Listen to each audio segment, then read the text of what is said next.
오늘 본문에는 중풍병이 걸린 한 사람의 이야기가 등장합니다. 그런데 그 사람만이 주인공이 아니라 그 사람의 4명의 친구들이 함께 주인공이 됩니다.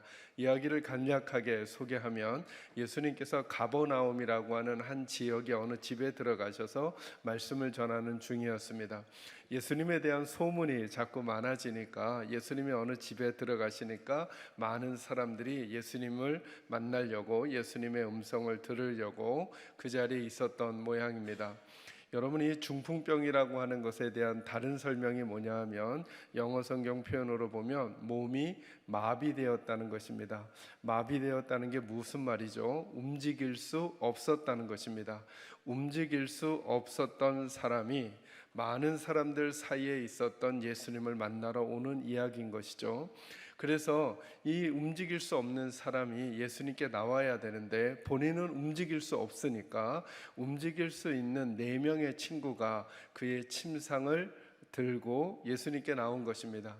그런데 보니까 예수님을 만나려고 하는데 많은 사람들이 있어서 예수님 만날 수 없다 이렇게 이야기하죠. 그 본문 먼저 볼까요? 3절과 4절 말씀 같이 한번 읽어보겠습니다. 3절과 4절 읽습니다. 시작. 사람들이 한 중풍병자를 4사람에게 메워가지고 예수께로 올세 무리들 때문에 예수께 데려갈 수 없으므로 중풍병자가 누운 상을 달아내리니. 아멘. 본문에 그렇게 말하죠. 4사람이 메어가지고 예수님께로 왔는데 무리들 때문에 예수님께 갈 수 없었다 이렇게 말합니다. 참 재밌는 중의적 표현이 계속 있는 거예요. 몸이 마비되었기 때문에 예수님께 올 수 없는 사람이었어요. 그죠?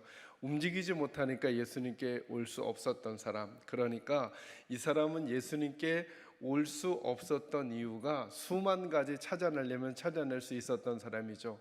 몸이 마비되었으니까 못 오고 오늘 본문에서도 보니까 무리들 때문에 또 갈 수가 없는 상황까지 있게 됐던 거예요.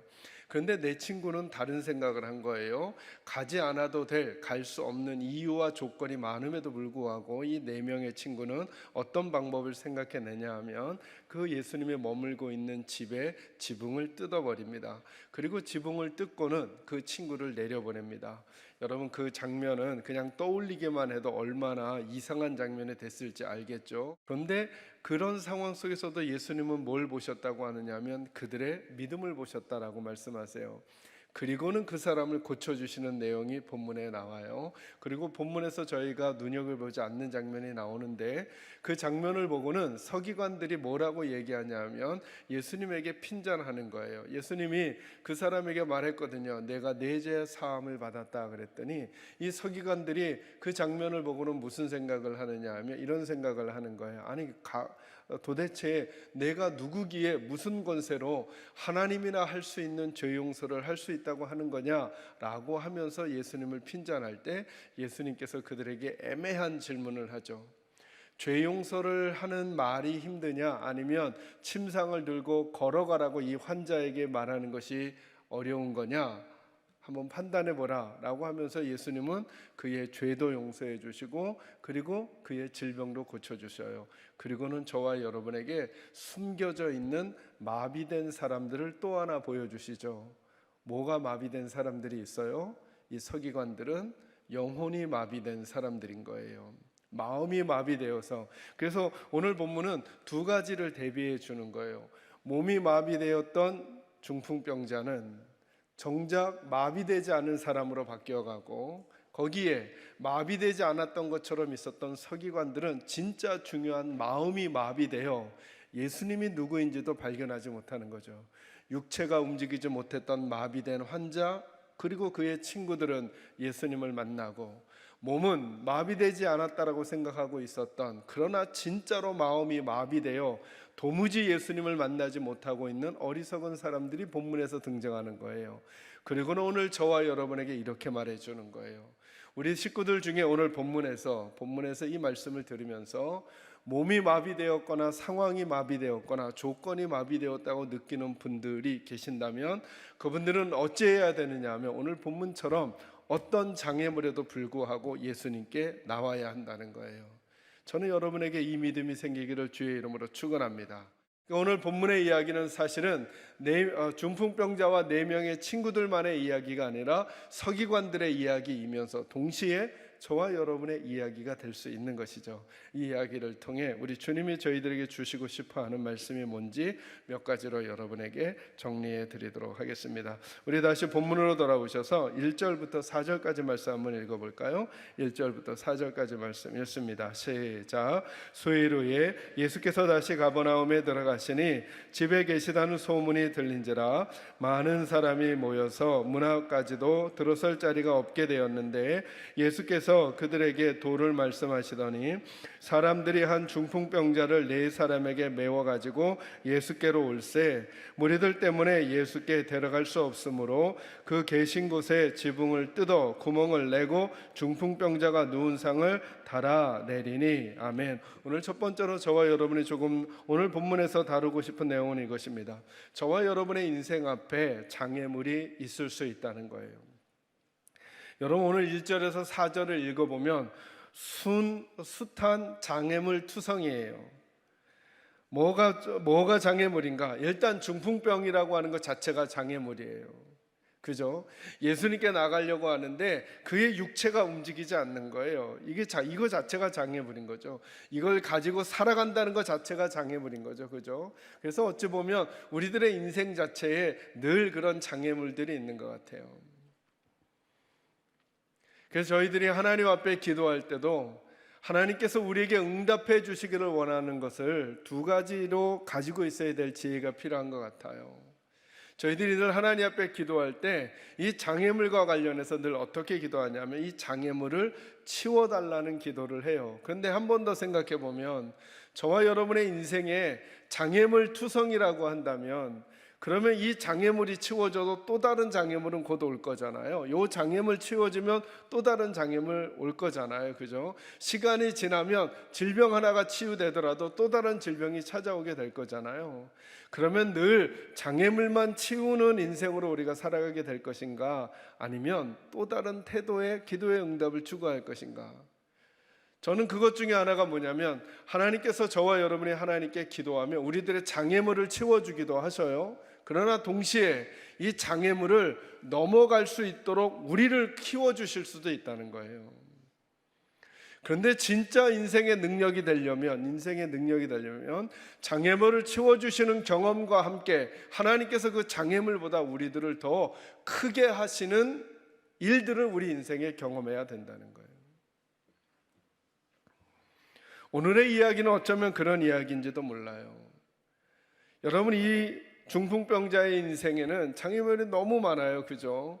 자기가 병에 들렸다라고 하는 것, 몸이 마비되었다라고 하는 것도 장애물인데 오늘 본문에 보니까 자기 친구들과 함께 예수님께 왔단 말이죠. 예수님께 왔는데 사람들이 너무 많은 거예요. 사람들이 너무 많아서 예수님께 갈 수가 없는 거예요.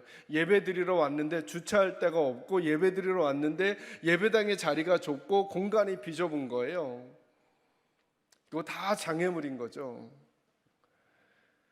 이 장애물들이 치워지지 않는 한 나는 예수님께 더 가지 않을 거야 라고 하는 생각을 할 수도 있을 텐데도 불구하고 이 장애물을 넘어가는 또 다른 태도를 오늘 본문의 식구들이 우리들에게 보여주고 있는 거죠.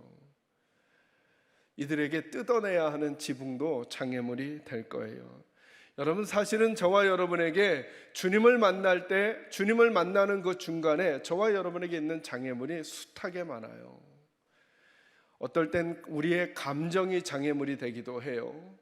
내가 가지고 있는 고정관념이 장애물이 되기도 하고요. 지식이 장애물이 되기도 하고 우리가 가지고 있는 전통이 장애물이 되기도 해요.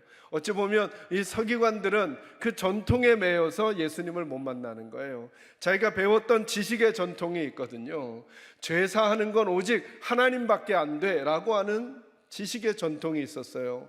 그런데 그 지식의 전통이 뭘 못 보게 하느냐 하면 장애물이 되어서 지금 눈앞에 있는 하나님 그분의 아들이신 예수 그리스도를 못 보게 하는 거예요.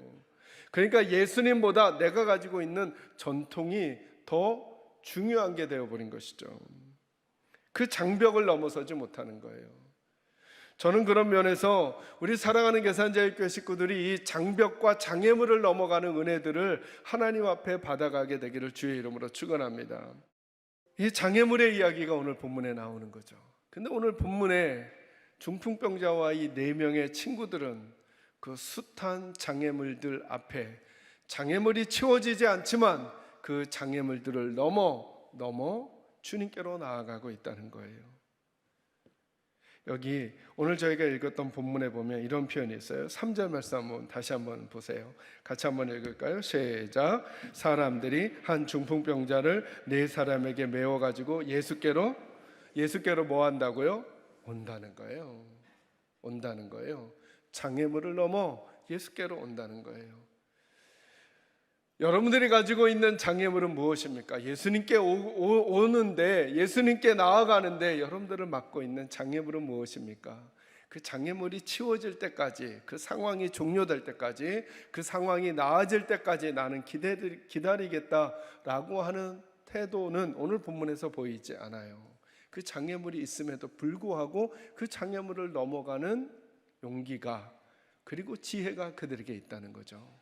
저는 우리 식구들에게도 그 마음이 있기를, 그리고 끝내 여러분과 저의 어떤 모습도 하나님 편에서 기록할 때 그들이 예수께로 올세, 그들이 예수께로 나아오매 라고 하는 것으로 설명되는 일들이 있어지기를 주의 이름으로 축원합니다. 두 번째 말씀은 예수님께서 우리들의 믿음을 보신다는 거예요. 근데 이 부분을 조금 더 설명하려고 그래요. 여기 2장 1절에서 4절까지 보면 이들이 예수님에 대해서 입으로 아니면 어떤 표현으로 내가 예수님을 믿습니다라고 하는 걸 설명한 게 없어요. 그죠? 그냥 그들의 행동밖에 없어요. 근데 예수님은 그걸 믿음이라고 한 거예요. 근데 저는 이 말씀을 묵상하는데 자꾸 어떤 단어랑 연결이 됐냐 하면 감동이라고 하는 단어랑 연결이 된 거예요. 예수님이 감동하신 거예요. 감동. 그들의 행위에 감동한 거예요. 그게 절차에 맞는가, 매너에 맞는가, 그 상황에 윤리적으로 맞는가의 문제를 따지신 게 아니라 그냥 예수님이 감동해 버리셨어요. 그리고 그걸 성경은 뭐라고 표현하느냐 하면 그들의 뭘 보셨다 그래요? 믿음을 보셨다는 거예요. 그래서 제가 오늘 설교 제목을 장애물을 넘어서는 감동을 통해 주님을 만난 이야기를 설명해 봤으면 좋겠다. 그래서 이렇게 잡았어요. 여러분, 그들의 믿음, 그들은 누굴까요? 중풍병자와 4명의 친구들 모두라고 해도 되겠죠. 그죠? 저는 이 이야기를 더 전개하기 전에 그냥 딱 질문이 떠올랐어요. 이 중풍병자와 4명의 친구들은 예수님에게 믿음을 보였어요. 우리가 보여주고 있는 믿음은 뭔가? 이런 질문이 들었어요. 요즘 내가 예수님께 보여드리고 있는 믿음은 뭔가? 그게 말이 되었든, 그게 생각이 되었든, 그게 어떤 결정이 되었든, 행동이 되었든, 결단이 되었든, 헌신이 되었든, 이 질문 우리 식구들도 한번 이 시간에 자연스럽게 한번 먼저 던져보시죠. 내가 요즘 예수님께 보여드리고 있는 믿음은 무엇인가? 예수님은 그들의 믿음을 보셨다 이렇게 말씀하세요. 여러분, 보여주는 믿음의 모습은 똑같지 않아요. 정해져 있지 않죠. 왜냐하면 감동을 주는 포인트는 그 사람의 처한 상황과 형편에 따라 다 다르기 때문이죠. 그리고 나서 제가 그런 마음으로 성경을 조금 더 훑어보니까 예수님이 백부장에게 감동하셨어요. 그런데 이렇게 표현하셔요. 내가 이만한 믿음을 본 적이 없다. 그 말은 즉슨 예수님이 감동했다는 거예요. 그 백부장의 말 때문에. 예수님이 수로보니게 여인에게 감동하죠. 이 여인만한 믿음을 보지 못했다. 예수님, 맞아요. 저는 개 같은 여인이라 주인의 상에 동참하지 못해요. 그러나 개도 주인의 상에서 떨어지는 부스러기는 먹을 수 있는 것 아닙니까? 제게 그 부스러기라도 주시면 안 되겠습니까? 라고 하는 그 수로보니게 여인에게 예수님이 감동하신 거예요. 그죠? 백부장이 보인 것과 수로보니게 여인이 보이는 것이 달라요. 12년의 혈루증을 앓았던 여인의 그 행동에 예수님이 감동하신 거죠. 수많은 사람들이 예수님에게 몸을 부딪히고 예수님과 접촉했지만 예수님은 그들의 행동에서는 아무 감동도 느끼지 않으신 거예요. 그런데 이 여인에게서는 믿음을 보신 거예요. 믿음을. 근데 그 믿음이라는 게 뭐예요? 그 여인의 행동에 대한 예수님의 감동이죠. 예수님이 감동하셨어요. 저는 그래서 그 믿음을 감동이라고 하는 표현으로 하면 어떨까 싶은 거예요, 오늘. 그리고 이렇게 설명이 가능해지는 것 같아요. 감동이 있을 때 하나님의 일이 일어나요. 장애물을 넘어서는 감동을 통해 예수님을 만나는 거죠. 여러분들과 제가 요즘 하나님에게 보여드리는 감동은 뭐가 있나요? 우리들의 말이나 우리들의 행동이나 우리들의 결단이나 우리들의 결정을 통해 우리 하나님께서 야, 참 너희들 좋아 라고 하나님이 감동하실 만한 그런 모습과 태도와 자세와 말과 행동은 무엇이었냐? 여러분, 지붕을 뜯으면 안 되는 거죠. 남의 집인데. 여러분, 분위기를 깨면 안 되는 거죠. 이미 다 이야기가 되고 있는 상황인데. 근데 예수님은 그 준비된 수많은 사람들의 모습보다 지금 지붕을 뚫고 내려오고 있는 그 사람들에게서 뭘 느끼셨냐면 감동을 느끼셨어요. 합리적인지 논리적인지 이성적인지 계산적인지 문제가 아니라 예수님의 마음이 움직여 버리셨어요. 저는 이렇게 묻고 있는 거죠. 우리 교회가 얼마나 합리적이고 이성적이고 논리적이고 계산적인가를 넘어서서 하나님께서, 우리 주님께서 우리를 보실 때 너희 참 좋다라고 느끼실 만한 우리가 보여드리고 있는, 내가 보여드리고 있는 하나님 앞에 하나님의 마음을 움직이려고 하는 우리들의 감동의 액션은 무엇이냐는 거예요. 그 감동을 넘어야, 그 장애물을 넘어야 감동이 있는 거죠. 서기관들은 그 장애물을 넘어서지 못해요. 자기 마음의 장애물, 자기 지식의 장애물, 자기 전통의 장애물. 그래서 결국은 그들은 마치 어떤 느낌이냐면 움직이지 않는 거예요. 움직이지 않음이 마비된 거잖아요. 그죠? 도리어 육체가 마비된 사람은 어떻게든 자꾸 이동이 되고 있잖아요. 움직이고 있잖아요. 그런데 육체는 괜찮은 이 서기관들은, 여기 한번 이 본문 읽고 더 얘기해 볼까요? 6절 말씀부터 한번 읽어볼게요.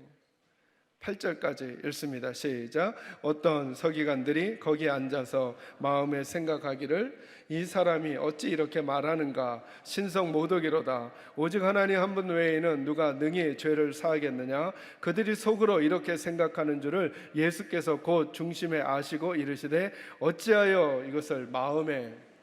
아멘. 여러분, 이 사람들은 이미 예수님이 말씀하시는 그 집안 안에 이미 들어와 있었던 거예요. 그죠? 이 서기관들은. 그러니까 몸이 자유로웠던 거죠. 그런데 어디가 마비되어 있어요? 마음이 마비되어 있으니까, 마음이 마비된 이 사람들은 예수님을 감동시키지 못하는 거예요. 움직이지 못하는 중풍병자는 나음을 받는데 정작 움직이고 있는 이 서기관들은, 더 먼저 그 자리에 와 있는 서기관들은 움직이지 않아요. 그들의 생각과 그들의 지식과 그들의 전통이라는 장애물을 넘어가지 않아요. 그리고 그곳에 감동은 없어요. 또 그곳에 주님과의 만남은 없어요. 그냥 그 자리에 있었을 뿐, 그냥 그것을 구경하고 있을 뿐, 그리고 그것에 대한 옳고 그름을 판단하고 정죄하고 비판할 뿐, 그곳에 아무런 주님과의 만남과 충격이 없다는 것이죠. 저는 축복합니다. 우리 사랑하는 계산제일교회 식구들, 저를 포함해 저와 여러분이 우리 개인적으로 하나님께 보이는 믿음이 무엇인가? 나는 하나님께 감동을 드리고 있는가? 동시에 우리가 속한 작은 소그룹들은, 공동체는 하나님께 감동을 드리고 있는가? 왜요? 그 장애물을 넘는 감동이 있어야 하나님의 일이 있어요. 하나님의 일이 있어야 많은 이들이 그것을 보고 하나님께 영광을 돌리게 되는 거죠. 내 삶의 변화가 오는 것이고요. 그런 은혜가 있기를 주의 이름으로 축원합니다. 마지막 세 번째는 이거예요. 저는 먼저 중풍병자에 대한 이야기를 좀 하고 싶어요. 여러분 2장 2절 3절까지 한번 읽어볼게요. 같이 읽습니다. 시작. 많은 사람이 모여서 문 앞까지도 들어설 자리가 없게 되었는데 예수께서 그들에게 도를 말씀하시더니 사람들이 한 중풍병자를 4사람에게 메어가지고 예수께로 올세. 아멘. 여기 보니까 뭐라 그러냐 하면 중풍병자가 사람들의 손에 들려서 예수님께 왔다는 거예요. 제가 이렇게 말해도 될까요? 중풍병자 안 와도 되잖아요. 무슨 말이냐 하면 백부장의 하인이 고쳐질 때 그 하인은 오지 않았어요. 그죠? 수로보니게 여인의 딸이 고쳐질 때 그 딸은 오지 않았어요. 엄마가 왔고 백부장이 와서 예수님께 부탁해서 예수님을 모셔가려고 했거나 아니면 예수님께 중보하여, 그래서 우리 그 메시지 나눴잖아요. 우리의 믿음 때문에 그가 나은 거죠. 그죠? 오지 않았지만. 근데 여러분, 이 사람은 누구냐 하면 그냥 어디 속이 좀 아픈 게 아니라 어디가 마비됐다고요. 몸이 마비됐단 말이죠. 그러니까 안 나와도 되는 거예요. 마비된 자기의 몸, 뒤틀려진 자기의 몸, 뒤틀려진 자기의 음성을 다른 사람들 앞에 보일 필요가 없는 거죠. 거꾸로 이야기하면 나오지 않을 이유를 찾을 게 수도 없이 많다는 거예요. 근데 나오는 것 자체가 예수님께 감동이 되는 거예요. 저는 오늘 이 시대에 저와 여러분이 갖고 있어야 될 태도 중에 하나가 이거예요. 나오지 않아도 될 이유들을 우린 찾을 수 있어요. 그러나 나오는 것 자체가 이미 주님께 대한 용기이며, 나오는 것 자체가 이미 주님께 대한 감동이며, 불편함에도 불구하고 그 자리에 있어주는 그 태도와 자세를 가질 수 있는 우리 계산자교회 식구들이 되었으면 좋겠는 거예요. 그건 각자가 다 다른 형편과 사정을 가지고 있으면서 각자가 다 다른 믿음의 표현으로 하게 되어 있을 거예요. 여러분, 중풍병자도 그렇게 하면 안 돼요. 아마 이 자리에 오기까지 친구들하고 얘기가 좀 있지 않았을까요? 사람들 많은데 침상을 들고 거길 통과한다는 것 자체가 좀 불가하고 어려우니까 그 모임 끝나고 나면 예수님을 좀 우리 집으로 모셔오면 안 되겠냐, 너희들이? 친구들이 가자고 했는지 이 사람이 가자고 했는지 모르지만, 나 지금 몸도 불편한데 내가 이 모습을 사람들한테 다 보여줘야 되냐? 라고 하는 체면과 상황을 설명하면서 안 나올 수도 있는 거죠. 그리고 성경에는 실제로 그렇게 나오지 않았어도 주님을 모시러 왔던 사람들을 통해, 그들의 믿음을 통해 나았던 사례들이 있음에도 불구하고 이 본문에서는 너무 재미있는 아이러니죠. 움직이지 못하는 사람이 움직이고 있다는 거예요. 움직이지 않을 이유가 너무나 많은 사람, 움직이지 않는다 그래서 누가 뭘 할 것 없는 사람임에도 불구하고 그가 움직이고 있다는 거예요. 누구에게로요? 예수님에게로. 우리 나아옴 자체가, 우리의 나아감 자체가, 우리의 움직임 자체가 하나님 앞에 감동이 될 수 있음을 우리 계산자교회 식구들 꼭 기억하게 되기를 주의 이름으로 축원합니다. 어디서나 예배할 수 있어요. 그죠? 어디서나 예배할 수 있어요. 그죠? 그러나 나오지 않을 수 있어요. 나오지 않을 이유가 있어요. 그러나 예수님께 움직였던 이 중풍병자의 모습이 예수님께는 감동이고 믿음이었어요.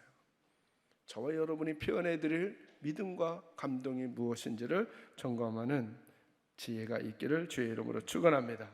말씀을 마무리합니다. 오늘 본문은 이렇게 말하는 거예요. 우리 인생에 장애물이 있어요. 근데 그 장애물 앞에서 절대 포기하지 말라는 거죠. 장애물 앞에서 주저앉아서 그만하려고 하는 이유가 무엇이냐는 거예요. 그 안에 주님께로 가려고 하는 마음이 작기 때문은 아닌가. 주님께로 가려고 하는 마음이 크다면 그 마음은 주님의 마음을 감동시킬 우리만의 고유한 방식으로 표현되는 우리만의 믿음 표현이 있게 될 거고, 주님은 그것을 다른 이들과 비교해서 보지 않아요. 그 사람의 모습으로만 평가하시고 주님이 감동하시면 그곳엔 분명히 하나님의 일이 일어나요. 저는 그 일을 저도, 여러분들도, 그리고 우리 교회도 꼭 맛보며 살아가게 되기를 우리 주님 예수님의 이름으로 축원합니다.